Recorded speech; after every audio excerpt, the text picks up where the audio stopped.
Hello, beloved. Thank you for joining me today. Today, I'd like us to take a look at the book of 1 Corinthians chapter 3, verse 6. 1 Corinthians chapter 3, verse 6. Paul says, I have planted, Apollos watered, but God gave the increase. I have planted, Apollos watered, but God gave the increase. Now, when we go to verse 9, Paul says that, for we are laborers together with God. Ye are God's husbandry, ye are God's building. Now, we see that in the verse 9, Paul was likening the people to a farmland or a building. And Paul was saying that they are laborers together with God. That is himself and Apollos.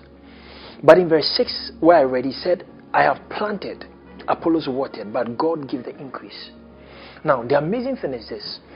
Paul was trying to point to the people that each of them had a role to play in their development. Because Paul was the one who went to Corinth first. Then after that, Apollos went. So Paul says, in being a farmland, there is a need to plant and there is a need to water. Paul says, I played my role by planting. Apollos played his role by watering. But he said at the end of the day, it was God who gave the increase. So in verse 7, Paul says that, so then neither is he that planteth anything, neither he that watereth, but God that giveth the increase.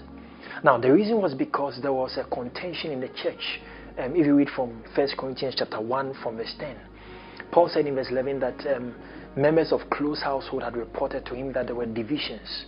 Some people were saying they were for Paul, some were saying they were for Apollos, some were saying they were for Cephas or Peter, some were saying they were for Christ and all. So in chapter 3, Paul now brought it to himself and Apollos. And Paul said, do you know something? I did the planting, Apollos did the watering, but it's God who gave the increase.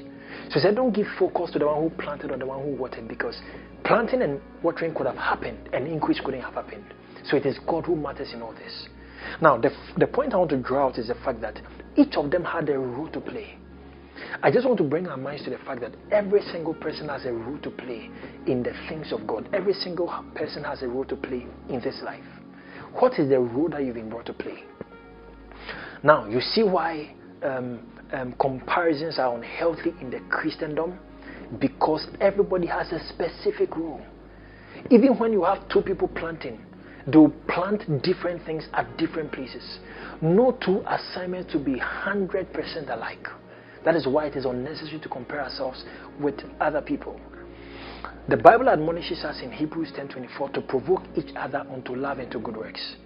It means through what everyone is doing, others should be encouraged, but not to compare and to say one person is better than another person. So I want to admonish you today to be faithful in that specific thing God has told you to do. It does not matter the size of what another person is doing. What matters is this. Are you doing what God told you to do? Did God tell you to plant? Don't water, plant. Did God tell you to water? Don't plant, water. And know that the increase will come from God. Just do what God has told you to do, and God will add on and do the rest. Hallelujah.